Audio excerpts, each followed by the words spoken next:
Joining us now on the phone from Tokyo is Techonomy Chief Executive and Founder David Kirkpatrick. David, what exactly will change in what this company will become in the next 5 years? You know, I doubt if much will change, except we'll have more visibility into what's really going on. It's been kind of strange to have a CEO of the parent company completely invisible, as Larry Page has been in recent years. And Sundar Pichai is somebody who's much more willing and interested in explaining what's going on, getting out before the public, showing his enthusiasm for the company's businesses. I think he's done an excellent job running Google, and frankly, we kept calling this whole company Google, even though it was technically Alphabet, because we never really knew what it was. Maybe now we'll know what Alphabet is. Yeah, I thought it was only me, David. That makes me feel so much better. When you look at what Google faces, it's probably regulation. How will the chief executive deal with regulators? Well, think about it. I mean, Pichai's already gone and sat in front of Congress and answered questions. Page was called not long ago and didn't even show up. He was, and I think they put an empty seat for him in a congressional hearing. So, you know, that didn't really help explain the company very much. So certainly Pichai's willingness to get out there and just do the job. I mean, we have had an invisible pair of so-called leaders of this company for such a long time that I think it's been a weird open question why they weren't around.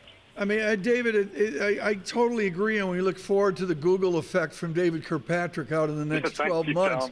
But David, if I look at Google, what I see is something that intrudes on all of our lives, particularly through YouTube, and yet the company is a complete enigma. Do you agree with me on that?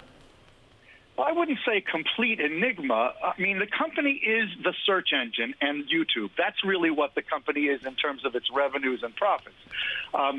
And I think, though, it's not an enigma, but it's unruly, and we're facing a time when society is not content to let it operate the way it has. I mean, just like all the tech giants, and there aren't many, but this is one of them, many of the behaviors of Google are suspect and being called into question on a hour-by-hour basis in countries all over the world. So, you know, it is true that we don't understand the internal, you know, algorithmic intrinsic part of Google, how it works from a software point of view. But I think we know what the company is. I mean, we don't know all these other things, the life extension stuff, the healthcare interventions, what's really going to happen with Waymo. But those are really also RANs. The main business is the business we've been paying attention to all along. Do they have a lot of cash where they would go out and buy something, they'd make a splash here to show that it is Google and it's a new Google? I doubt if they would do that. They have cash. Yeah, they got tons of cash if they want to spend and buy things. But I don't think that's really going to be the way Pichai looks at things. I think he's going to really try to more or less bring a new steadiness and as I said before, transparency to the company. Because we have had an opaque company.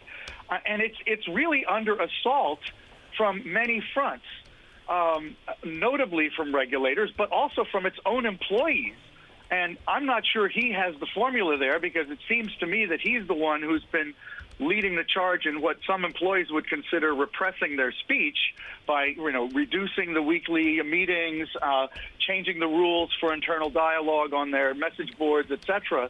But you know, it's a challenge. It's a gigantic company that still sort of has the soul of a startup. And maybe what's going to happen is it'll turn into a kind of typical mature company that just has unusually large profits.